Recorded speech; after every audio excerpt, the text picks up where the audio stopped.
नमस्कार, मैं रफ़ी और आप देख रहे हैं DNN इंडिया। प्रदेश कांग्रेस कमेटी के आदेशानुसार मनरेगा बचाओ अभियान के तहत आज सर्किट हाउस मुख्यालय पर प्रेस वार्ता आयोजित की गई। इस दौरान कांग्रेस नेताओं ने आमजन को मनरेगा और रोजगार गारंटी योजना की जानकारी दी। प्रदेश कांग्रेस कमेटी के आदेशानुसार मनरेगा बचाओ अभियान के तहत आज जिला मुख्यालय पर प्रेस वार्ता का आयोजन किया गया।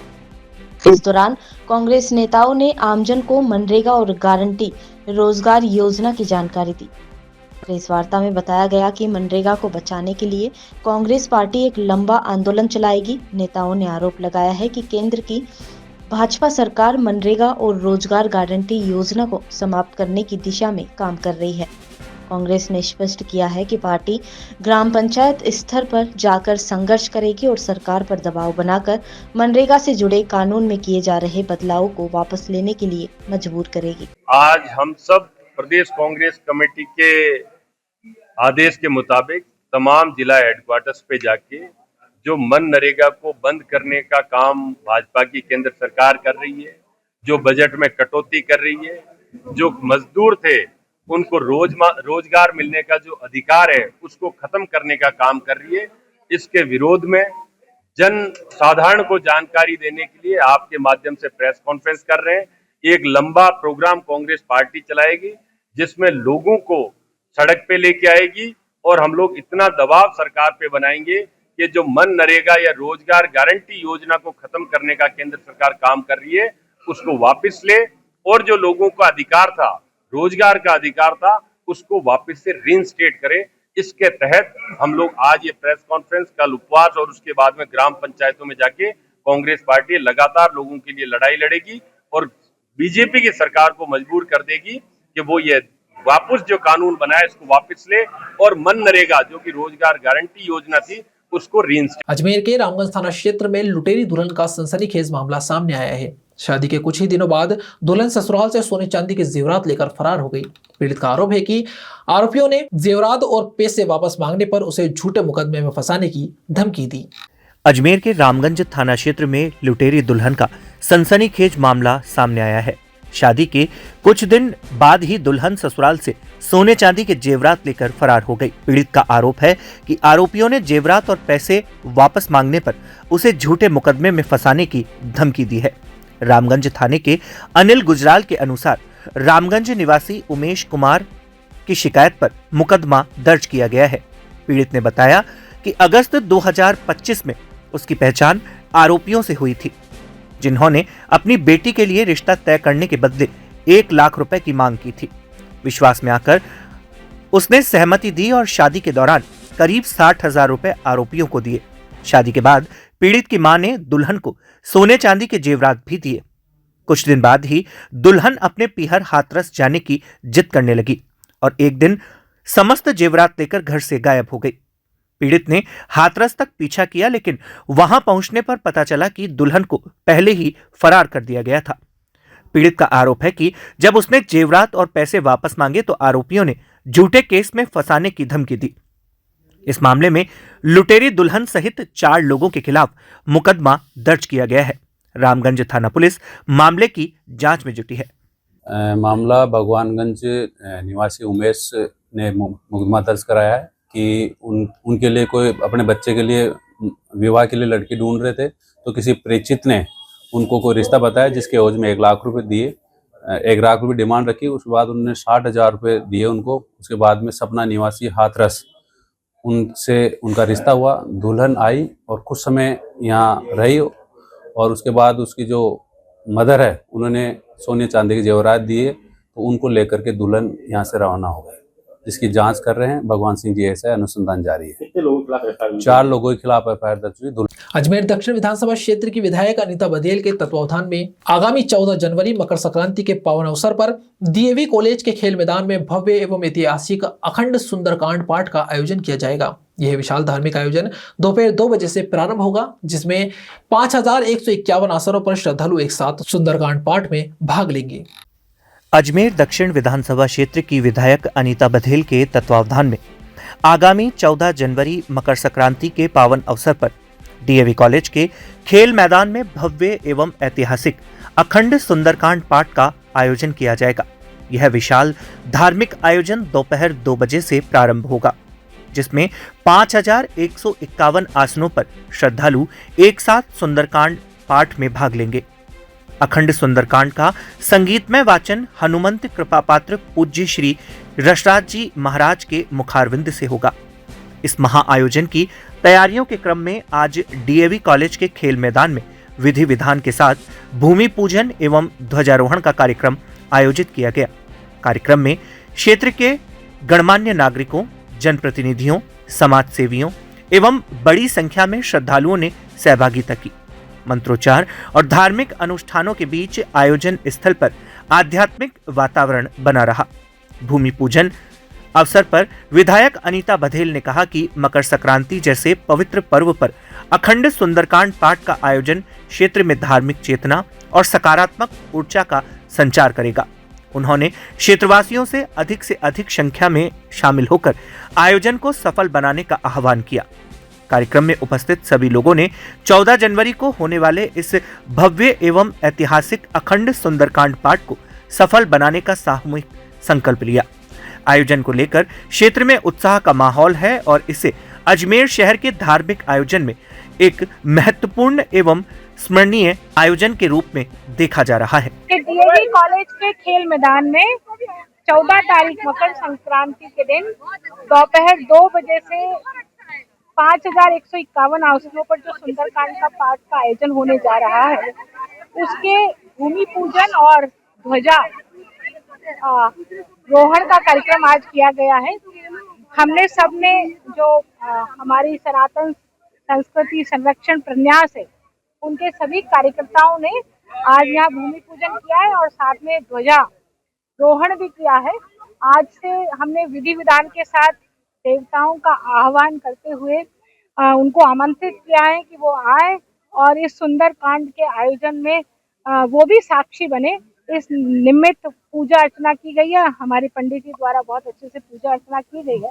तो आज से हमने ये कार्यक्रम को ये मानिए कि विधिवत रूप से हमने आज इसके पूरे आयोजन की तैयारी शुरू कर दी। कितने रजिस्ट्रेशन हो चुके?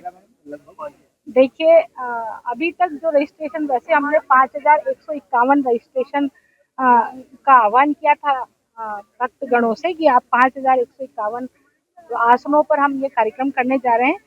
और मुझे ये बताते हुए बहुत खुशी है कि अभी तक हमारे 5151 रजिस्ट्रेशन क्रॉस कर गए हैं, है ना। अभी भी जो भक्तगण रजिस्ट्रेशन कराना चाहते हैं वो कराएं, उनको कोई शंका समाधान नहीं होना चाहिए। यदि वो आना के इच्छुक होंगे तो हम उनके लिए भी व्यवस्था करेंगे आने की, सभी भक्तगणों के।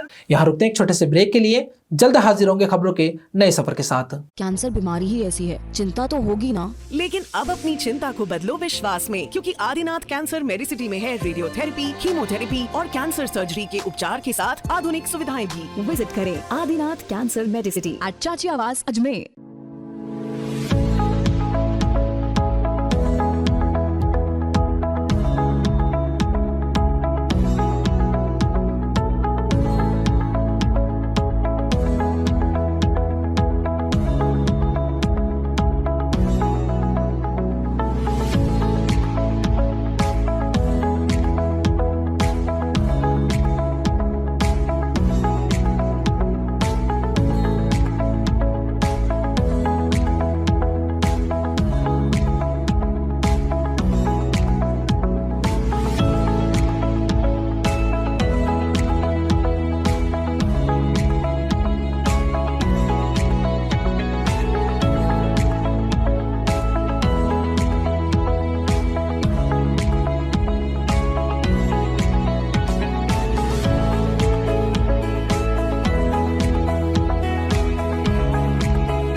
अखिल भारतीय जहांगीर ब्राह्मण महासभा के राष्ट्रीय महिला प्रकोष्ठ की नवगठित कार्यकारिणी का भव्य शपथ ग्रहण समारोह 11 जनवरी 2026 रविवार को अजमेर में आयोजित किया जाएगा।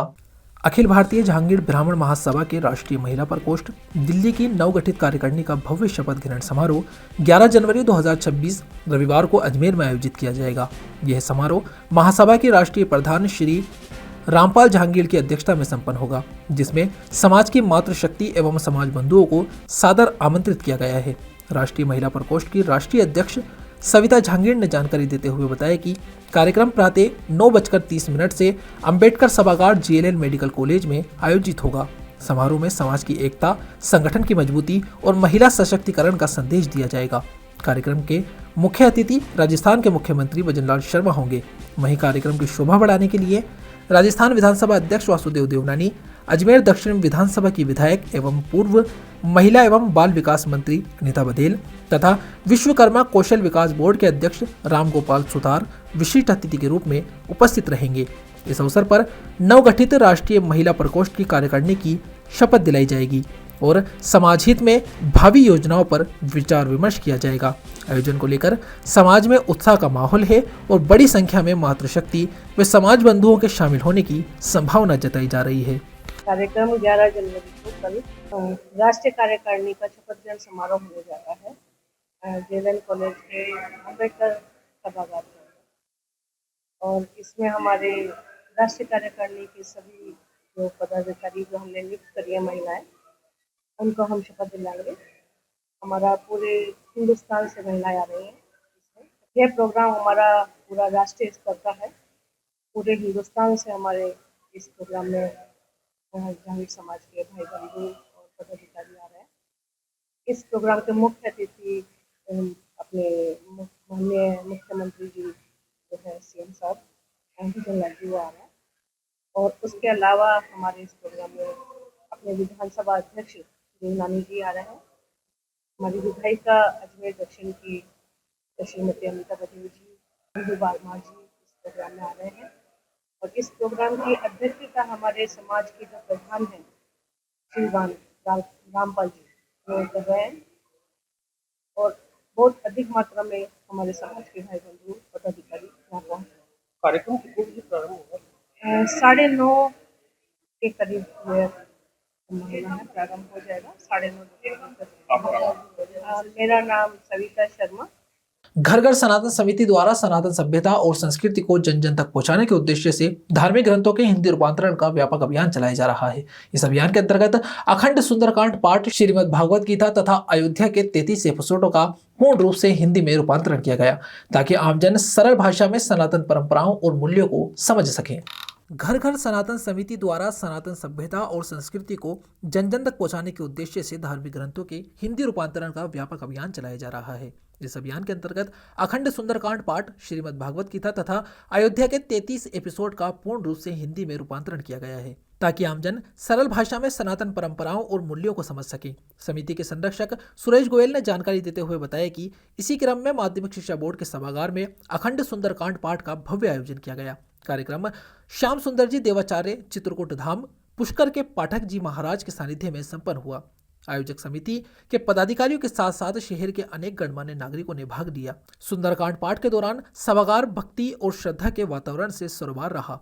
समिति पदाधिकारियों ने बताया कि भविष्य में भी इसी तरह के कार्यक्रमों के माध्यम से सनातन संस्कृति के प्रचार प्रसार को और अधिक व्यापक रूप दिया जाएगा। पूरे विश्व में सनातन संस्कृति पे जो आक्रमण किए जा रहे हैं, तो घर घर सनातन समिति के मन में इस तरह के विचार आए, इन आक्रमणों का किस तरह विरोध किया जाए ताकि हम सनातन संस्कृति को जीवित रख सकें। इसी उद्देश्य को ध्यान में रखते हुए हमने हमारे धार्मिक ग्रंथों का हिंदी में रूपांतरित किया है तथा उनका काव्य रूप आप लोगों के लिए प्रस्तुत है, और पूरा सुंदरकांड को हमने हिंदी में रूपांतरित किया है। उसके पश्चात पूरी भागवत गीता को हमने हिंदी में रूपांतरित किया है तथा अयोध्या के रामायण के 23 एपिसोड को हमने हिंदी में रूपांतरित कर दिया है। और आज हमारा यह कार्यक्रम करने का मुख्य उद्देश्य यही है कि हर व्यक्ति को सनातन संस्कृति के बारे में अधिक से अधिक जानकारी हो। खबरों के सफर में अभी सिर्फ इतना ही, फिर हाजिर होंगे खबरों के नए सफर के साथ। तब तक के लिए दीजिए इजाजत। नमस्कार।